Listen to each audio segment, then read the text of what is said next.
Hello dear bright learners. आज हम लोग पढ़ने वाले हैं इंग्लिश ग्रामर का एक बहुत बहुत इम्पॉर्टेंट चैप्टर टेंस। बिना टेंस को जाने हुए हम लैंग्वेज का सही यूज़ और इवन उसके आगे के और चैप्टर्स जैसे कि एक्टिव पैसिव वॉइस या डायरेक्ट इनडायरेक्ट स्पीच के बारे में सीखने की सोच भी नहीं सकते। तो टेंस का चैप्टर बहुत इम्पॉर्टेंट होने वाला है, तो आप सब पूरा ध्यान लगा करके फोकस करके इस चैप्टर पे ध्यान दीजिए। तो टेंस का सामान्य अर्थ क्या समझा जाता है? सब लोग टेंस का मतलब कहते हैं कि टेंस का मतलब होता है टाइम। अब टाइम, तो टाइम किस चीज़ से जुड़ा हुआ है? आइए देखिए, सोनी नेम यानी नाउन, क्या इसके बारे में समय बताया जा सकता है? सोनी सोनी है, name is name, so time is not connected with name और noun. She, a word used at the place of noun pronoun she से रिलेटेड है? नहीं। गुड से रिलेटेड है टाइम? नहीं। वेरी यानी एडवर्ब से? नहीं।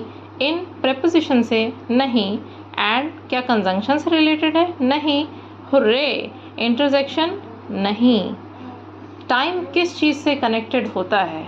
Time is connected to action. Time is connected to action. और एक्शन क्या, कौन सा पार्ट ऑफ स्पीच एक्शन को डोनेट करता है?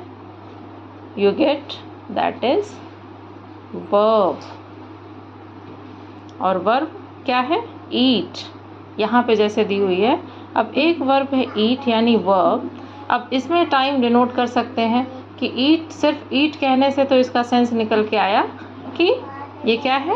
वर्ब है, इसका एक सामान्य अर्थ निकल करके आया।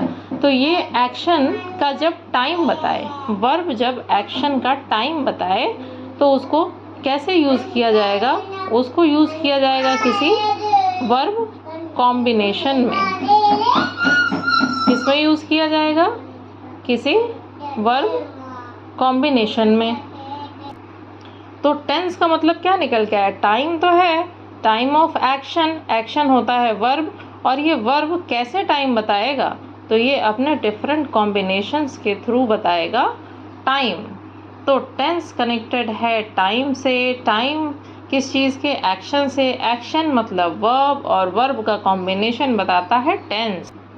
और ऐसे हम देखते हैं कि टेंस क्या है? Tense is time of action in form of verb combination in a sentence. तो एक सेंटेंस में वर्ब का कॉम्बिनेशन जो टाइम ऑफ एक्शन बताता है वही टेंस कहलाता है।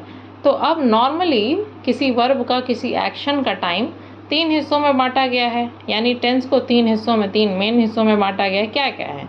तो पहले है आपका प्रेजेंट टेंस, जैसे ईट्स प्रेजेंट में हो रहा है कि कोई घटना, कोई बात अभी घटित हो रही है, वर्तमान में घटित हो रही है, दैट इज प्रेजेंट टेंस। या कोई एक्शन हो सकता है कब? पास्ट में, जो कभी हुआ था, जैसे एट, खाया। और तीसरी पॉसिबिलिटी क्या है? That is future. तो या कोई एक्शन प्रेजेंट में हो सकता है, या पास्ट में, या फ्यूचर में। ये तीनों मेन हिसाब पहले लगाते हैं। जैसे फ्यूचर का विल एट ईट्स, खाता है, एट खाया, विल ईट खाएगा। लेकिन क्या सिर्फ प्रेजेंट, पास्ट और फ्यूचर कह देने से काम बन जाएगा? नहीं। फिर इनमें से हर टेंस के 4 फॉर्म्स हैं जो सभी के लिए लागू होते हैं। क्या क्या है वो सब टाइप्स? पहला है इनडेफिनिट या सिंपल, जिसमें साधारण रूप से किसी भी घटना का होना बताया जाए, चाहे वो प्रेजेंट के लिए हो, चाहे वो पास्ट के लिए हो, चाहे वो फ्यूचर के लिए हो। दूसरा है फॉर्म कॉन्टिन्यूअस, कॉन्टिन्यू, जिसका मतलब ये होता है कॉन्टिन्यू, और इसको प्रोग्रेसिव भी कहते हैं, जिसका मतलब हुआ कि कोई एक्शन चल रहा है, प्रेजेंट के लिए है तो प्रेजेंट, पास्ट, फ्यूचर जिसके लिए है उसके लिए कॉन्टिन्यूअस। तीसरा परफेक्ट, परफेक्ट का सेंस होता है कि जब एक्शन कंप्लीट हो चुका है, तो प्रेजेंट हो चुका था, पास्ट और हो चुका होगा तो फ्यूचर। ये हो गया परफेक्ट। अब चौथा फॉर्म है perfect continuous. Perfect continuous perfect भी है, काम हो भी चुका है यानी काफ़ी समय से चल रहा है, कुछ समय से चल रहा है, और कॉन्टिन्यूअस कॉन्टिन्यू भी है, तो काम कुछ समय से चल रहा है, अभी भी जारी है, और कुछ काम पूरा भी हो चुका है, तो ऐसा सेंस लेकर के आता है परफेक्ट कॉन्टिन्यूअस। अब ये चारों फॉर्म्स इन तीनों टेंसेस के लिए लागू होंगे, तो कुल हमारे पास हो जाएंगे 12 टेंसेस। और हमारे 12 टेंसेस ये रहे। प्रेजेंट के पहले 4, present indefinite tense, present continuous tense, present perfect tense, present perfect continuous tense. उसी तरह पास्ट टेंस के लिए past indefinite, past continuous, past perfect and past perfect continuous. Future के लिए भी वैसे ही, future indefinite, future continuous, future perfect and future perfect continuous. अब सबसे इम्पॉर्टेंट पार्ट आता है सभी के स्ट्रक्चर को समझने का, इनके यूजेस को समझने का। इसके लिए इस चार्ट को पहले ध्यान से देखिए। अगर आपके लिए पॉसिबल है तो इसकी स्क्रीनशॉट ले लीजिए, इसको पहले अच्छे से समझ लीजिए, लर्न कर लीजिए, तभी हम आगे सही से बढ़ पाएंगे और पढ़ पाएंगे। तो देखते हैं कि टेंस, हमने आपको बताया कि पहले 3 टाइप्स प्रेजेंट, पास्ट, फ्यूचर, और उनके फॉर्म्स 4 इंडेफिनिट, कॉन्टिन्यूअस, परफेक्ट और परफेक्ट कॉन्टिन्यूअस, ये 4 इनके फॉर्म्स होते हैं। और इनमें से हर के लिए क्या स्ट्रक्चर होता है, तो नॉर्मली सेंटेंस का स्ट्रक्चर क्या होता है, subject plus verb plus object. ऐसा ही मान करके यहाँ पे देखिए क्या है। अगर ये प्रेजेंट टेंस यानी present indefinite, present indefinite tense के लिए क्या स्ट्रक्चर होगा, अगर सब्जेक्ट सिंगुलर है, ही, शी, इट, नेम, अगर ऐसा सब्जेक्ट है तो उसके साथ वर्ब की फर्स्ट फॉर्म में एस या ईएस जोड़ करके फिर ऑब्जेक्ट और फिर अदर वर्ड्स जोड़ते हैं। वहीं अगर सब्जेक्ट प्लूरल है या आई और यू है तो उसके साथ वर्ब की फर्स्ट फॉर्म यूज़ करते हैं, इसमें एस या ईएस नहीं जुड़ेगा, फिर ऑब्जेक्ट और फिर अदर वर्ड को जोड़ दिया जाता है। वहीं पास्ट इंडेफिनिट की बात करें तो देखेंगे इसमें यूज़ होता है सब्जेक्ट, चाहे सिंगुलर हो या प्लूरल, प्लस वर्ब की second form plus object plus other word. Future में सब्जेक्ट प्लस विल या शैल, शैल आई और वी के साथ, बाकी सभी के साथ विल, प्लस वर्ब की first form plus object plus other word. Then present continuous, subject plus is, am, are, is singular, am I के साथ और आर प्लूरल और यू के साथ, प्लस वर्ब की ING form plus object plus other word. Past continuous, subject plus was, verb, was singular के लिए, verb plural के लिए, प्लस वर्ब की ING form plus object plus other word. Then future continuous, will subject के साथ, will या शैल, शैल को बताया था आई और वी के साथ। यहाँ ध्यान देने वाली बात है कि यहाँ पर नॉर्मली आईएनजी फॉर्म नहीं यूज़ हो रहा है विल और शैल के साथ, बी भी यूज़ हो रहा है। Subject plus will shall plus be plus verb की ING form plus object plus other word. Then perfect, present perfect के साथ क्या है, सब्जेक्ट प्लस हैज़ और have singular, have plural, plus verb की third form plus object plus other word. Past, subject plus had plus verb की third form plus object plus other word. Future perfect, subject plus will shall plus have plus verb की third form plus object plus other word. Then present perfect continuous, subject plus has singular, have plural, been plus verb की ING form plus object plus since और for plus time plus other word. Past perfect continuous, subject plus had been plus verb ING form plus object plus since और for plus time plus other word. Then future perfect continuous, subject plus will और shall plus have been plus verbs ING form plus object plus since और for plus time plus other word. Now here the point is when you will use since and when you will have to use for. कब आप since use करेंगे और कब आपको for use करना होगा. तो since यूज़ किया जाता है टाइम पॉइंट के लिए. For example since evening, evening एक टाइम पॉइंट हुआ तो since evening. 4 AM time point हुआ, तो सिंस 4 AM यू केम, तुम आए, ये भी एक पॉइंट हुआ, तो सिंस यू केम। उसी तरह फॉर यूज़ होता है किसके लिए? टाइम पीरियड के लिए, एक स्पैन दिया होना चाहिए, जैसे एन आवर, एक घंटा, तो ये एक स्पैन है, तो इसके लिए पीरियड है, तो फॉर एन आवर। 2 years, ये एक पीरियड है, टाइम पीरियड, तो इसके लिए फॉर 2 years। 3 days, ये भी एक पीरियड है, तो इसके लिए फॉर 3 days। तो इस तरह हमने देखा कि इन सभी के लिए, हमारे इन 12 टेंसेस के लिए कितने तरह के सेंटेंस स्ट्रक्चर हमको मिले। अब नेक्स्ट हम करेंगे इन सभी सेंटेंस स्ट्रक्चर पे प्रैक्टिस। तो आइए शुरू करते हैं। कॉमन अंडरस्टैंडिंग के लिए हमने एक कॉमन सब्जेक्ट ले लिया है सोनी, वर्ब ले लिया है ईट और ऑब्जेक्ट ले लिया है एप्पल। अब नॉर्मल सब्जेक्ट क्या, सेंटेंस क्या होता है? Subject plus verb plus object. अब ये टेंस वाया कैसे कैसे एक दूसरे में ऐड होगा, वर्ब कॉम्बिनेशन से कैसे सेंटेंस बदलेगा और उसका क्या मतलब आएगा, ये हम लोग देखेंगे। इसके लिए आपको इससे पहले के सभी सेंटेंस स्ट्रक्चर्स पता होने चाहिए। तो पहले सोनी डैश एंड एप्पल, इसको हमको बनाना है प्रेजेंट इंडेफिनिट। तो हमने देखा था कि क्या था, वर्ब सिंगुलर है तो वर्ब की फर्स्ट फॉर्म में एस और ईएस ऐड हो जाता है, ईट। तो क्या हो जाएगा? सोनी सिंगुलर है तो ये हो गया सोनी ईट्स एन एप्पल। तो ये क्या हो गया? Present indefinite. उसी में हमने देखा था कि अगर सब्जेक्ट प्लूरल है, मान लिया दे, तो अब एप्पल और हमको बनाना है प्रेजेंट इंडेफिनिट ही, सब्जेक्ट ऑब्जेक्ट मिला हुआ है, तो क्या लगेगा? पर इसमें सिर्फ वर्ब की फर्स्ट फॉर्म यानी लगेगा ईट। दे ईट एप्पल्स, वे सेब खाते हैं। Soni eats an apple, Soni सेब खाती है।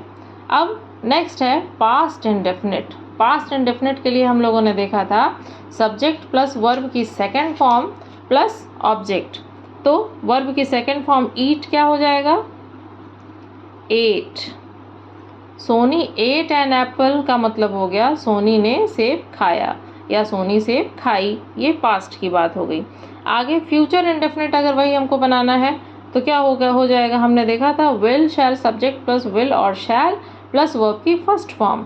तो सोनी क्या है? थर्ड पर्सन है, तो इसके साथ क्या लगेगा? विल और वर्ब की फर्स्ट फॉर्म यानी ईट। तो Soni will eat an apple. तो यहाँ हमने इंडेफिनिट के तीनों टेंसेस देखे, कौन कौन से? प्रेजेंट इंडेफिनिट, पास्ट इंडेफिनिट और फ्यूचर इंडेफिनिट देख लिया हमने। उसमें एस और ईएस लगा सिंगुलर के साथ, प्लूरल के साथ नहीं लगा।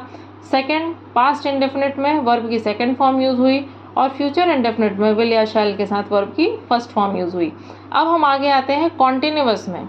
कॉन्टिन्यूअस में सभी जगह वर्ब की आईएनजी फॉर्म यूज़ होगी और उससे पहले यूज़ होगा हेल्पिंग वर्ब टेंस के अकॉर्डिंग।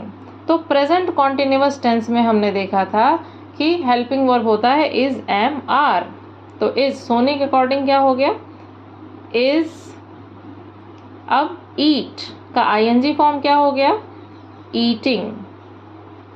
ईट का आईएनजी फॉर्म हो गया ईटिंग और हमारा सेंटेंस बन गया Soni is eating an apple. ये हो गया प्रेजेंट कॉन्टिन्यूअस। अब वही पास्ट कॉन्टिन्यूअस में हमने क्या देखा था? वॉज या वर। तो सोनी के साथ क्या होगा? वॉज और फिर से वर्ब की आईएनजी फॉर्म यही हो जाएगी, तो क्या हो जाएगा? Was eating. तो ये हो गया Soni was eating an apple. अब फ्यूचर कॉन्टिन्यूअस के लिए हम लोगों ने क्या देखा था? Will shall be plus verb की आईएनजी फॉर्म। तो सोनी है तो इसके साथ क्या लग गया? Will be eating. Soni will be eating an apple. और वहीं अगर आई है तो आई और वी के साथ क्या लगता है? शैल। तो ये क्या हो जाएगा? I shall be eating an apple. तो ये सभी कॉन्टिन्यूअस के फॉर्म्स हो गए। क्या क्या? Soni is eating an apple, present continuous, is helping verb आ गया। Soni was eating an apple, फिर से आईएनजी फॉर्म है, वॉज हो गया पास्ट के लिए हेल्पिंग वर्ब। फिर Soni will be eating an apple, future continuous है तो विल बी इसके साथ हो गया, और आई अगर वहीं सब्जेक्ट है तो शैल बी हो गया। और ये हो गए तीनों के तीनों कॉन्टिन्यूअस फॉर्म, प्रेजेंट के लिए, पास्ट के लिए और फ्यूचर के लिए। अब आए हम परफेक्ट फॉर्म में।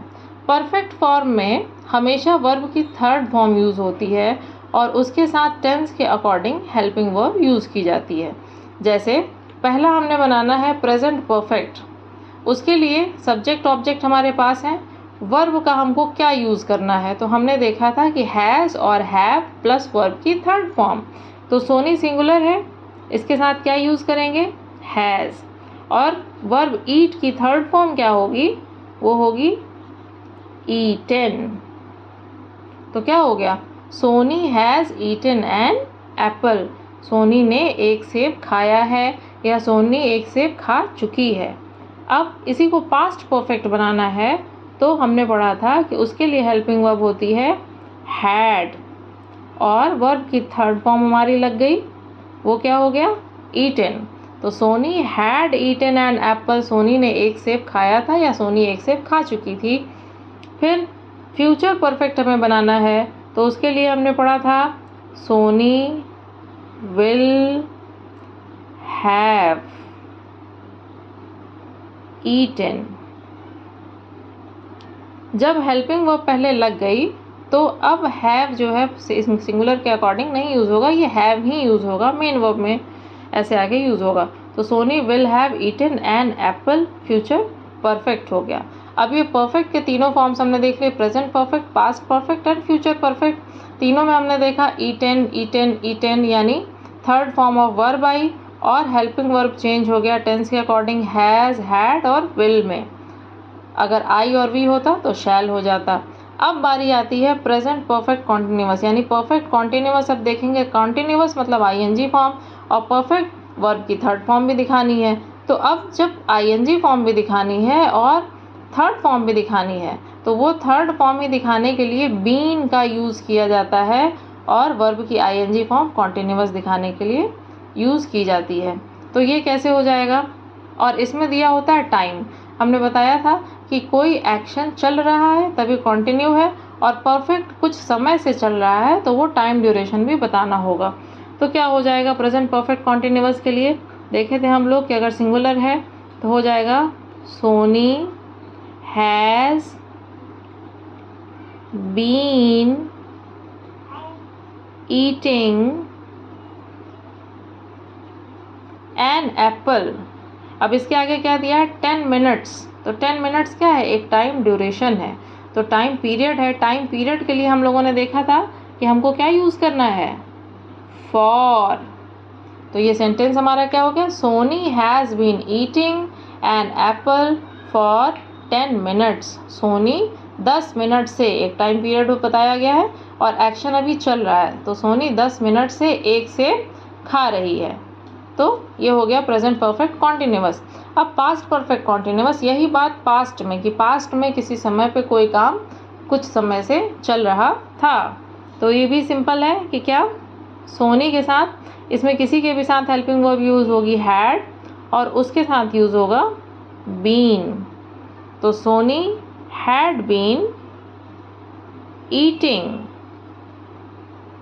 N apple. अब यहाँ टाइम दिया है 3 PM, तो 3 PM कैसा टाइम है, टाइम पॉइंट है कि टाइम पीरियड है, टाइम पॉइंट है। तो टाइम पॉइंट के लिए हमने बताया था कि यूज़ करेंगे सिंस, टाइम पीरियड के लिए फॉर और टाइम पीरियड के लिए सिंस। तो हमारा सेंटेंस हो गया Soni had been eating an apple since 3 PM। ये हो गया पास्ट परफेक्ट कॉन्टिन्यूअस। अब फ्यूचर परफेक्ट कॉन्टिन्यूअस में आना है, तो हमने देखा था कि ये सबसे लंबा फॉर्म होगा, और इसमें क्या हो जाएगा, इसमें हमारी हेल्पिंग और वर्ब हो गई विल हैव बीन और eating. Soni will have been eating an apple. अब इवनिंग दिया है, इवनिंग फिर से हो गया टाइम पॉइंट, तो इसके साथ हमने ऐड किया since. Soni will have been eating an apple since evening. ये हो गया फ्यूचर परफेक्ट कॉन्टिन्यूअस। इस तरह से इन सभी के हमने अफर्मेटिव फॉर्म्स देख लिए। अब क्या आता है, अब देखना आता है नेगेटिव और इंट्रोगेटिव। तो नेगेटिव के लिए देखते हैं सेंटेंस स्ट्रक्चर क्या होता है।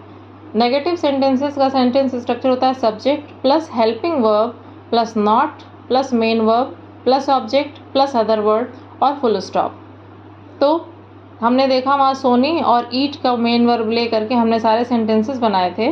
तो जिन सेंटेंसेस में हेल्पिंग वर्ब पहले से सेंटेंस स्ट्रक्चर में दिया था, जो अभी आप लोगों ने चार्ट देखा, उसमें तो हमें कोई दिक्कत नहीं है। जैसे Soni will be eating an apple, तो ये क्या है, ये फ्यूचर है, फ्यूचर कॉन्टिन्यूअस।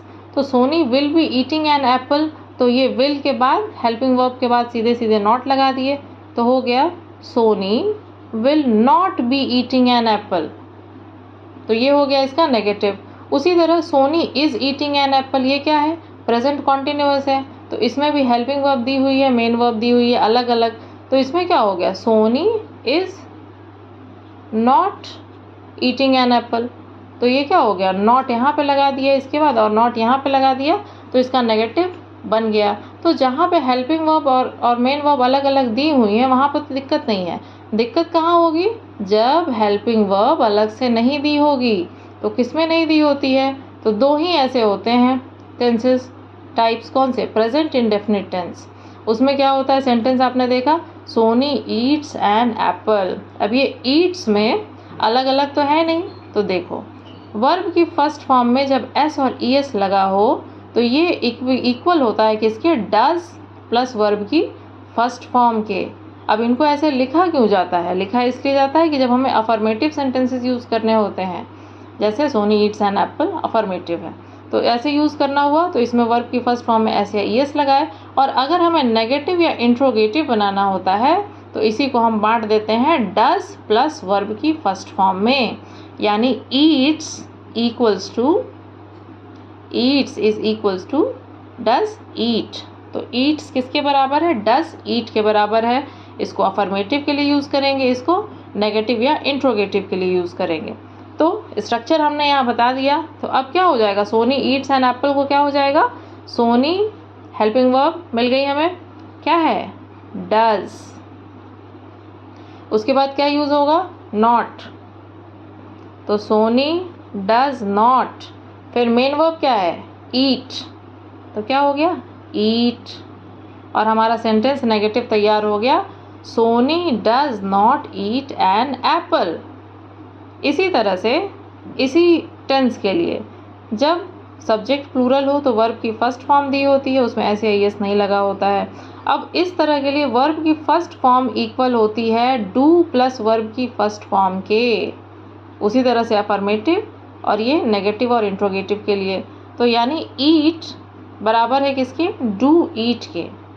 और इसी तरह से हम देखें कि अगर हमने यहाँ लिखते हैं दे ईट एप्पल्स, दे प्लूरल सब्जेक्ट, ईट के साथ, इसीलिए एस या एस नहीं लगा, ये प्रेजेंट इंडेफिनिट ही है। तो इसमें जब आप इसका बनाएंगे नेगेटिव तो क्या हो जाएगा, डू, तो दे डू, आगे नॉट, तो दे डू नॉट। और मेन वर्ब की फर्स्ट फॉर्म क्या हो जाएगा, ईट, तो they do not eat apples. ये हो गया। अब इसके आगे दूसरा फंसेगा किसमें, जिसमें हेल्पिंग वर्ब अलग से नहीं दी होती है, that is past indefinite tense.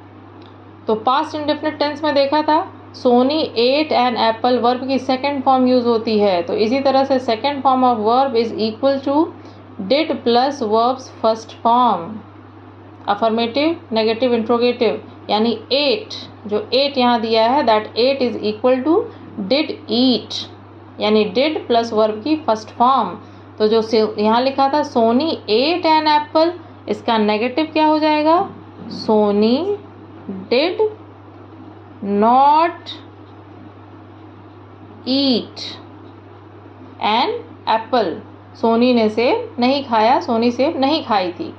Okay, और तो ये हो गया नेगेटिव। नेगेटिव में हमने देखा कि हेल्पिंग वर्ब जहाँ नहीं दी थी उसको कैसे बताते हैं कि वर्ब फर्स्ट फॉर्म प्लस में एस और ई एस जब जुड़ा हो तो वो डज, और वर्ब की फर्स्ट फॉर्म नहीं जुड़ा हो तो वर्ब की फर्स्ट फॉर्म बराबर डू प्लस वर्ब की फर्स्ट फॉर्म। उसी तरह सेकंड फॉर्म के किसके बराबर हो गई, डिड प्लस वर्ब की फर्स्ट फॉर्म की। तो ये हो गया आपका नेगेटिव सेंटेंसेस। अब आया इंटेरोगेटिव। तो इंटेरोगेटिव यानी क्वेश्चन दो तरह के मेनली होते हैं। पहला क्या, यस नो टाइप क्वेश्चन यानी हेल्पिंग वर्ब से शुरू होने वाले क्वेश्चन, या ऐसे क्वेश्चन जिनको हिंदी में बोलते समय उनका प्रश्नवाचक शब्द प्रारंभ में आ जाता है। ठीक है, इसका स्ट्रक्चर देखते हैं। तो इसका स्ट्रक्चर होता है helping verb plus subject plus main verb plus object plus other word और फिर क्वेश्चन मार्क। यानी नेगेटिव के लिए जो आपने हेल्पिंग वर्ब और मेन वर्ब को अलग अलग किया था और उसके बीच में नॉट यूज़ कर रहे थे, अब उसी के बीच में सब्जेक्ट आ गया। तो यही सेंटेंस हम उठा के देखें, सोनी एट एन एप्पल, इसको आपने अलग अलग किया, बताया कि Soni did not eat an apple, negative हो गया। अब इसी को अगर हम इंटेरोगेटिव बनाएं तो बताइए हेल्पिंग वर्ब क्या है, दैट इज डिड। क्या है, डिड। अब सब्जेक्ट क्या है, सोनी, तो हमने लिखा सोनी। अब मेन वर्ब क्या है, ईट। डिड सोनी ईट। अब क्या है, ऑब्जेक्ट एन एप्पल और फिर लगा दिए question mark. Did Soni eat an apple, ये हो गया इंट्रोगेटिव फर्स्ट टाइप जो हेल्पिंग वर्ब से शुरू होता है। दूसरा है WH टाइप क्वेश्चन, यानी क्वेश्चन वर्ड जिसमें दिया हो। ऐसे सेंटेंसेस हिंदी के ऐसे वाक्य होते हैं जिसमें प्रश्नवाचक शब्द वाक्य के प्रारंभ में ना आके मध्य में कहीं भी आता है और इसके स्ट्रक्चर में कोई फर्क नहीं है। इंग्लिश में ऐसा सेंटेंस बनाते समय सेम इसी स्ट्रक्चर के पहले उठा के क्वेश्चन वर्ड पुट कर दिया जाता है। Question word plus helping verb plus subject plus main verb plus object plus other word and then question mark. तो इसी को बना के देखें, did Soni eat an apple, क्या सोनी ने एप्पल खाया, क्या सोनी सेब खाई थी। अब इसी को जब क्वेश्चन वर्ड आया तो ये क्या पहले आया था, अब बीच में, जैसे क्या हो गया, सोनी ने सेब कब खाया, सोनी सेब कब खाई थी। तो अब ये कब की स्पेलिंग क्या हो गई, इंग्लिश वर्ड क्या हो गया, व्हेन। फिर ये डिड, फिर सब्जेक्ट सोनी, फिर ईट, फिर एन, फिर एप्पल, फिर क्वेश्चन मार्क। तो क्या हो गया, when did Soni eat an apple. तो अभी इसमें तो ये सभी दिए थे क्योंकि अलग से एक इन्फॉर्मेशन ऐड हुई थी। अब इसी में से कोई चीज़ गायब करके उसको पूछ लिया जाए, जैसे सोनी ने क्या खाया था, सोनी ने क्या खाया था या सोनी क्या खाई थी। तो क्या हो गया, तो क्या की स्पेलिंग क्या हुई, व्हाट। हेल्पिंग वर्ब फिर से लग गया, डिड। सोनी था तो सोनी आ गया, व्हाट डिड सोनी ईट। अब एप्पल ही तो खाया था तो इसको तो इसमें बता नहीं देंगे, तो यहाँ लग गया question mark, what did Soni eat. तो ये हो गया। अब ऐसे ही तो ये चैप्टर यहाँ हमारा पूरा हुआ और इसके साथ आपको एक प्रॉब्लम दी जाती है, आपको एक क्वेश्चन दिया जा रहा है जिसको आप सॉल्व करके बताएंगे अगर चैप्टर की अंडरस्टैंडिंग आपको सही से हुई। और अगर कोई क्वेश्चन होता है तो आप कमेंट्स में पूछेंगे कुछ नहीं समझ में आया हुआ। सेंटेंस है, Dhruv writes a letter. Dhruv subject हो गया, राइट्स हो गया प्रेजेंट इंडेफिनिट है और अ लेटर हो गया ऑब्जेक्ट। इस सेंटेंस को नेगेटिव में बदलिए, मेक नेगेटिव। दूसरा क्वेश्चन है मेक इंटेरोगेटिव, इसी को इंट्रोगेटिव में बदलिए। और तीसरा है rewrite the sentence in past perfect tense, और इसी सेंटेंस को पास्ट परफेक्ट टेंस में भी बदलिए। इसी के साथ हमारा ये चैप्टर क्लोज होता है, पूरा होता है। Happy studies.